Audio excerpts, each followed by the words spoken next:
All right, next up, coronavirus politics. What can I say about coronavirus and what's going on in the world at the moment? And I've thought long and hard about this. And I realised actually perhaps what I have to say is this. It's an appeal for calm.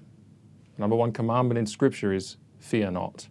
And I'm afraid that there is a lot of fear. I think what's happening right now in Australia, especially Victoria with developments there, and the world is driven by fear.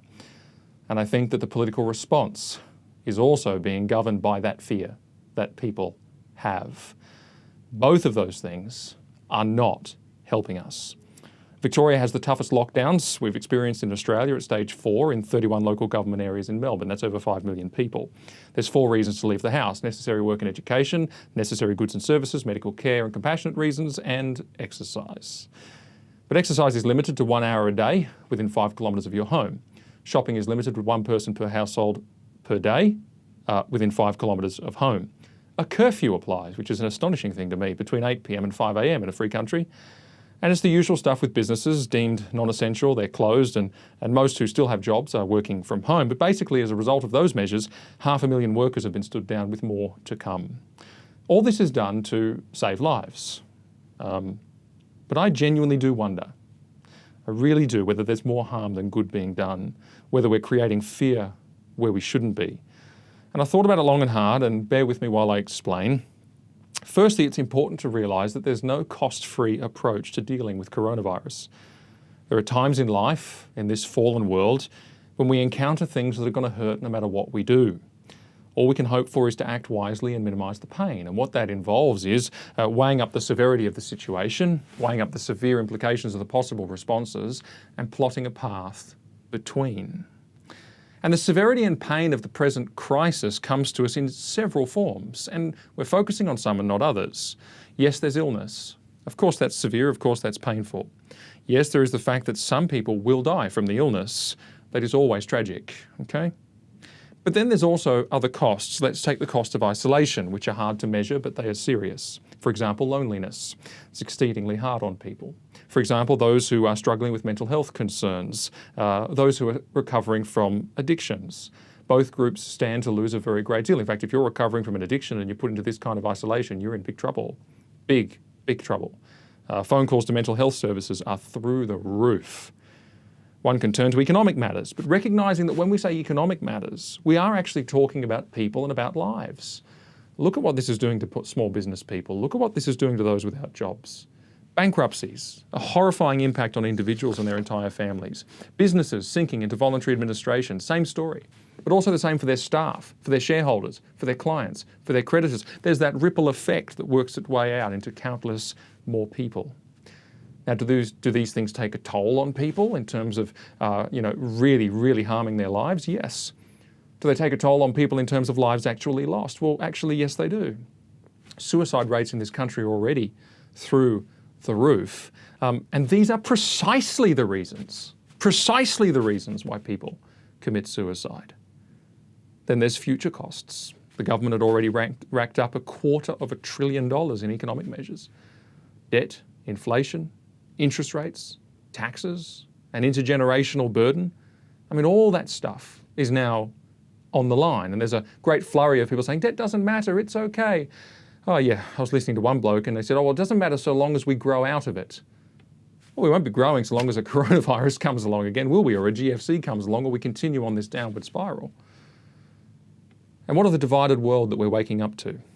Can the world continue to exist in a patchwork of isolated bubbles? With places with COVID and places without COVID? Does that separation sustain itself long term? It actually can't. And see, this is the thing. There's no clear end goal here. Are we trying to eradicate? Are we trying to minimise? When's it okay to come out? What happens if it spikes again? What's the goal? No articulated goal. No way out. No actual strategy to resolve this. So I repeat, there is no cost-free approach. This is not a battle of those who care about people and those who do not. That is a self-righteous accusation to smear people, and it's quite wrong. Everyone's concerned about people. But how are we navigating these costs? Well, we're stopping the spread, sort of. Not that much success so far. But what about other costs? Let me put it this way. What if the media didn't merely publish the daily number of coronavirus cases? What if it also published the daily number of cases from other illnesses as well? So we've got a perspective as to what's normal, like flu and other things. What if they published a daily tally of deaths from all causes? So we've got a perspective on how many people die every day, normally. What if they did a tally of individuals declared bankrupt, or businesses that have gone into administration, or people that have lost their jobs, or people requiring mental health services, or a leaderboard of people who had gone without social contact for the longest, or the number of revived addictions, or the number of suicides? Or what if the media reported and seriously contended with and wrestled with and reasoned through some of these perspective-giving facts? Firstly, that the American Centre for Disease Control estimates the COVID fatality rate at 0.26%, when the fatality rate from a bad flu season is 0.24%. That 440 Australians die every day from all causes, 161,000 per year. They're just not published, they're not focused on, they're not turned into a disaster.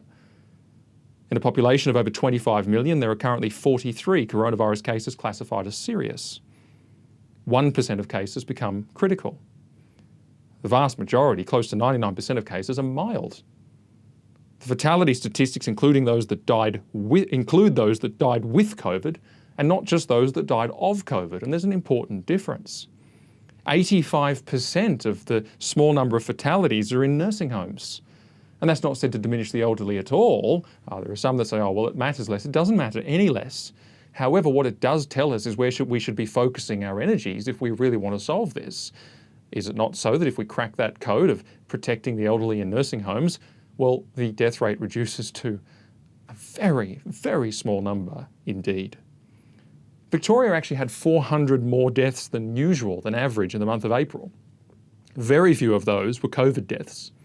There was less people on the roads, less people were in hospitals, and flu and the contagious diseases were down because of the isolation. So what were those deaths? Were they suicides? It's a very good question.